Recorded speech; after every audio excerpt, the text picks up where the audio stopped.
Guys, welcome to Snake Oil Music News. Today I'm joined by singer, songwriter and producer Harry Lyon.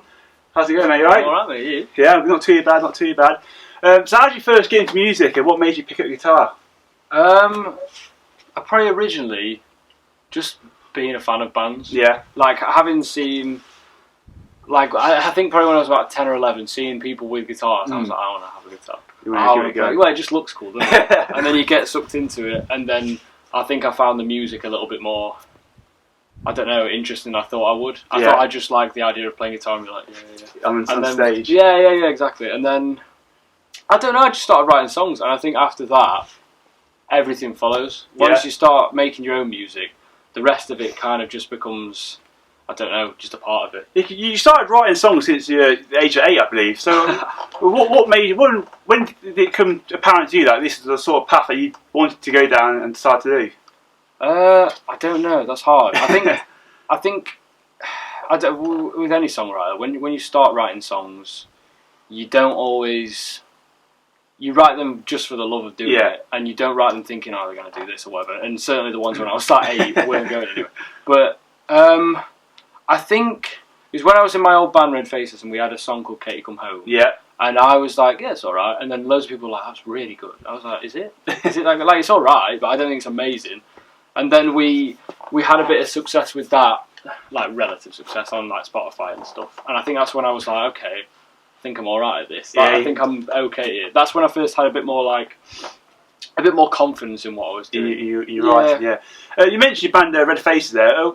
Why did it all come to an end? And what happened sort of there? Why it all came apart? Sort of really, I mean, it was down mainly just to, I think, timing. Yeah. Timing and just the way everything went. A lot of things you can't really control. Like we had a really good run of it, and it was really frustrating because we'd been with like our label for a while. That came to an end, and we were like, right, let's go on, let's release some music ourselves and everything. And it was really frustrating because we were like, we've got loads of music that we're creating, but we just don't have the means to be able to put it out and also do it justice. Because I felt like we had some really good songs. Yeah. And it was like, it's something that even I've sort of struggled with now with lockdown. It's hard to put music out into a world at the moment that's not really going anywhere. And we had the same thing of like, we're writing these songs, we're putting all of our effort and heart into it, and I just feel like they're not going to be done justice. That's the problem. But you started band Red Faces when you were about 12, and you played some fantastic gigs. I've been to a few of them. You went on to support people like Reverend Makers, The Stripes, Antaros, Razorlight, DMAs, Cortinas, and loads of big festival slots. What was the most memorable show, or the best show that you played in that band? That's a hard one. There's a lot of good times. Probably as a singular gig. Community fantastic. festivals. Yeah, because I don't think any of us sort of understood like the size and the magnitude of it. And also, we've played a few big sort of festival opener slots. Yeah, and you find that like when it's early on, people just sit down, have a few beers. Yeah, exactly, and you don't get that atmosphere. Whereas we came on and it was just rammed, and it was like, wow, I've never seen. Yeah, exactly. And it's frustrating because, I mean, it doesn't matter now. None of it does, but. Looking back, our set that we played then wasn't the strongest set we had, and if we'd have had that a couple of years later, I feel like we would have had a lot more music that would have been received even better. But again, you can look back and say what you like, but that was a big moment for me. It was a big turning point, and even like we played some big shows, but I think the knock-on effect of playing that gig, then the London shows afterwards started to sort of creep build up. When our socials for like a week, we had like loads of likes, loads of engagement and stuff. So that was probably the big one. So when it all came to a head, sadly, what made you decide to go solo? And was there any point of starting a new band for you? I think there wouldn't have been any point starting a band. Purely because the lads that I was in the band with, it's very rare that people join bands and our friends first, to the extent we were. Like, we were all at school together. You were quite a close bunch. Yeah, genuinely, best mates. And I think there'd be no point starting another band because, realistically, I'd have just got annoyed at everyone. Because they wouldn't, like, Isaac or Charlie, if I asked them to do something, like, oh, I'm thinking this, they just know what I meant. And vice versa. Like, if they were, oh, Harry, do this, I'd be like, what do you mean? And I'd just get it. Do you know what I mean? whereas a band wouldn't feel right. I think the solo thing felt better because I'd started producing and writing my own stuff at home. Yeah. So by the time it came to thinking, I could put these out, I already felt like I had the ability to produce good music. I think that was the main thing. I felt a lot more confident in the fact that I could express exactly what I meant. Whereas when I was in RedFaces, like, making those records were great fun, but a lot of the time, like, Charlie would be playing drums for 6 hours a day. I'd be playing like, I don't know, like pool or like table football and just letting him get on with it. Whereas now, exactly, it's all your own sort of now it's a lot more focused. Fantastic. Now it's a lot more I just do everything. Well, you released your debut single on 22nd of May of 2020 at the beginning of the end. Just tell us a bit about the song and how did it feel to get out? It was nice actually, because I think because we all kind of knew that the band was coming. Not to an abrupt, and we didn't know what was happening, but we all kind of gone, it's going to happen at some time. It's going to happen at some point. And I don't know. I wrote that song because to be honest, it's just what you do. You don't really think about it. It's not a conscious decision to say, I want to write a song that does this, and I'll be happy with it, and I can leave it over there. But it just felt nice. It was quite therapeutic, and I had a lot of good lyrics. And realistically, for me, I think that's what unlocked more of my songwriting confidence, is the fact that if I just write about what I'm sort of sad or upset about, I'm better. Whereas if I try and write about happy stuff, you're in personal experience. Exactly. Yeah, it's all that. Fantastic. When you actually released your debut solo song, did you get a bit nervous to put it back out into the world? Really nervous. Like, I think definitely because it felt like I was having to start again in a sense. Yeah. Like I couldn't just say, right, all RedFaces fans. Couldn't join me on this one. or Spotify. I couldn't go, I just put them streams in my. Do you know what I mean? I had to start at the beginning, but I got a really nice reception for that song. I think, to be fair, I think it was probably nice for some of the people that were RedFaces fans to have a song that was kind of like, oh right, okay, that's like a.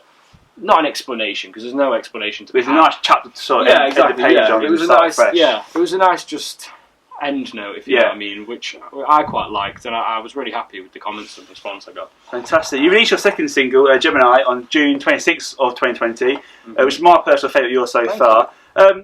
Just tell us again, how about this song, if you don't mind? That was a different one. I mean, it's weird, because the timeline of songs I wrote and I have written from being a solo project, like there's loads of them, and they all come in differently, but I felt like that one was almost the next thing to say, like, this is me, after having This Is Harry from RedFaces, you know what I mean?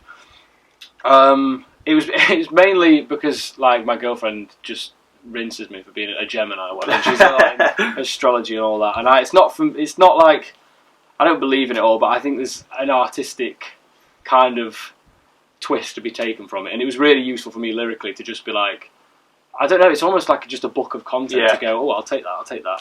And it was really fun to just sort of self-evaluate me as a person and just be like this is the way I'm like a knob. This is the way I'm quite nice. Do you know what I mean? Going with that. This song, or single, came quite close after your debut single. To me, it gave off like you're quite excited about this project, and you want to try and get as much music out there as possible. I did, to be fair. I wanted to release. I had the plans to release like a song every like 6 weeks or something, just to get people like. I don't know, just to get people a bit more going. Yeah, and get a bit of momentum, and then COVID came along and ruined it all. To be honest, it doesn't really matter as long as the music's getting out there and people are liking it. Yeah, as long as even if a couple of people go, I really like that song. That's enough for me. And it was just a nice. It felt like a natural move, and I was really glad to put it out. And it's the sort of thing as well. Hopefully, when I eventually get to do some live gigs, that'll be a song that people will know more than the others. Fantastic. When you write your songs, Harry, what comes first? The lyrics or the music, or does it tend to vary each time you come to at the office? I don't know, actually. It's hard. I think it probably used to be different because I was just going at it from like a songwriting point of view, whereas now, because it's what I'll normally do is open like a Logic session on my laptop and then go from there, and often I don't really realise I'm writing a song until I'm halfway through. You know what I mean?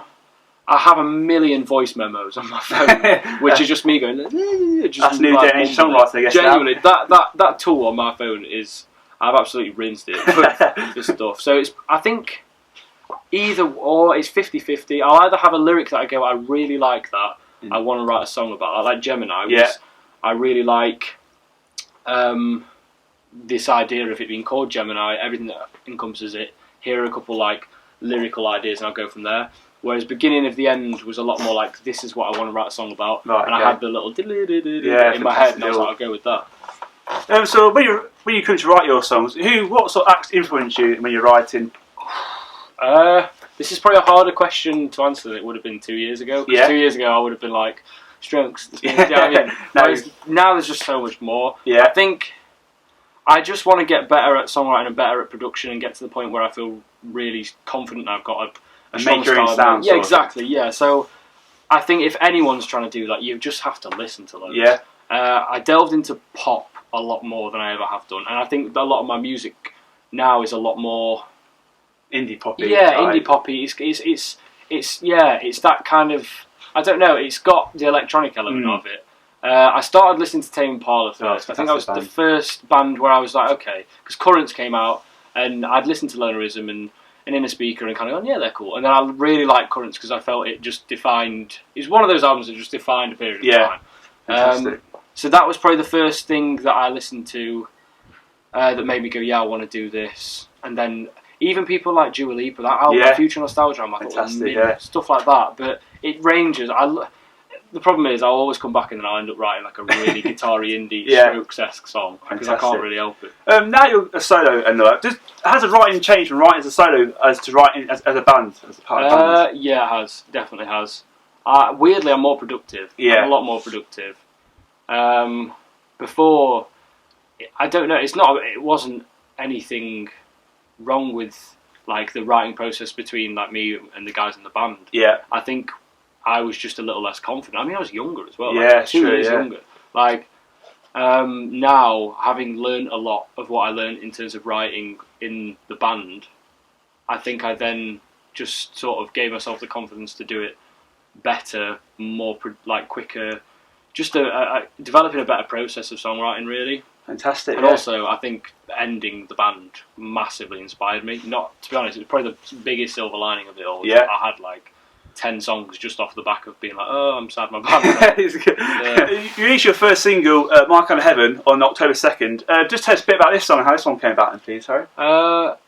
It was an interesting one, My Kind of Heaven, because I'd been listening to a lot more summery 1975-y kind of indie pop stuff, and I really wanted to do something that was, I think, a bit more uplifting, because I do have a tendency to write not depressing songs, but songs that are more about kind of the darker side of emotion rather than the happier, uplifting one. And I was just feeling a bit romantic, a bit kind of, I want to write a love song. Yeah. And I just I wanted to write one that was kind of unapologetically just happy and romantic. So I put that out, and it was a really nice one for me to just kind of show that different side. Fantastic, yeah. The artwork for all three singles, absolutely, I think it's quite creative and very good artwork. Who designed the artwork and what came about? To be fair, that's the one part of music that I just have no clue about, and it stresses me out loads. Really, yeah. I had some photos done quite a while ago, and I really liked them. They were really nice photos. I wanted some natural ones that were just me, nothing really going on, and just some nice lighting.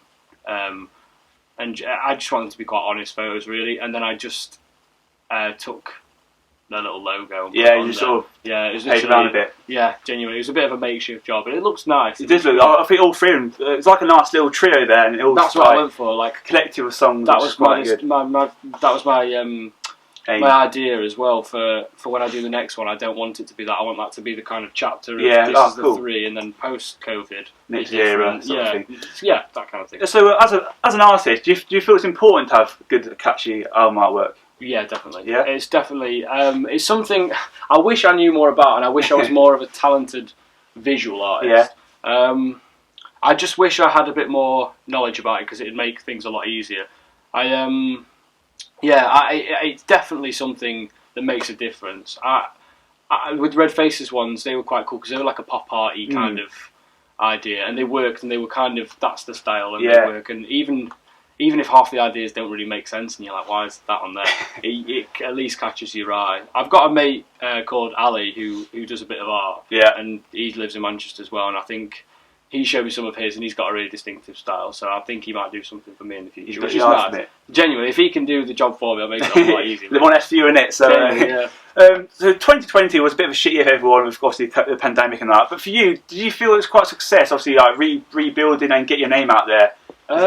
Yes and no. Like, I find it mainly because it doesn't feel like a definitive period of time. Yeah. It just like now feels like 2020. It doesn't feel any different. It's like time to stop. Exactly. We're still here. Just in a bit of a void. So I don't think in no ways has it been unsuccessful. I'm really happy with what I've done. Got some writing done. Yeah. I just feel like I've only just released My Kind of Heaven. I think that's all it is. I just feel like I'm like still. Yeah. Genuinely. Yeah. So for me, I just kind of went, you know what?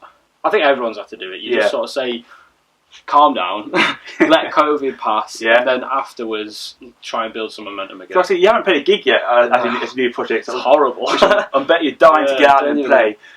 So obviously that's obviously a down of 2020. Hopefully in 2021 you can get some gigs planned. Yeah. I've got plans. I mean, I had some plans and then COVID happened again. Yeah. But I'm sure I will. I'll get some gigs going. Hopefully either later this year if it allows, or next year. Fantastic. What would be the dream venue for you to play, Harry? If you had a good ambition, probably a festival slot again. Yeah, higher up. Yeah, a little bit higher up. To be honest, just the feeling. I won't lie. It's when you hear of like footballers who retire and they talk about playing football every day. It's the same thing. Like it is like literally like going back and having like when we played Why Not with RedFaces and stuff, and we had all those people kind of there just to see you. I think that's the difference. Is when we started, you had people there that are like, who are these? They're all right. Yeah. But when you build that thing of like someone's there to see you, it is a really nice feeling, and that is what I would want again. It doesn't really matter where you play. When people come to your shows, genuinely, and have a good time. Exactly. So in 2021, what's next to come, and what's next for you? Your project. It's hard. I want to release. I do want to put something out, but I just want to get. I don't want it to do the thing where I put a load of plans in place and then it all fall through. It'll get crushed. Because it's so like I had plans to release a song in October last year. Yeah. I got the master back and I was like, great, we're really happy with it. Started planning like a video shoot. Started planning some photos to get done for that, some artwork and all that sort of thing, and then it all fell through again. So for me, I think my main ambition would just be to play some gigs and get some music out. That's more than I can really ask for. Fantastic. So hopefully see you on the road soon. So that's it then for today. He's been Harry, I've been Jordan, this has been Snakehill, and keep it Snakehill, and we'll see you again soon. Cheers.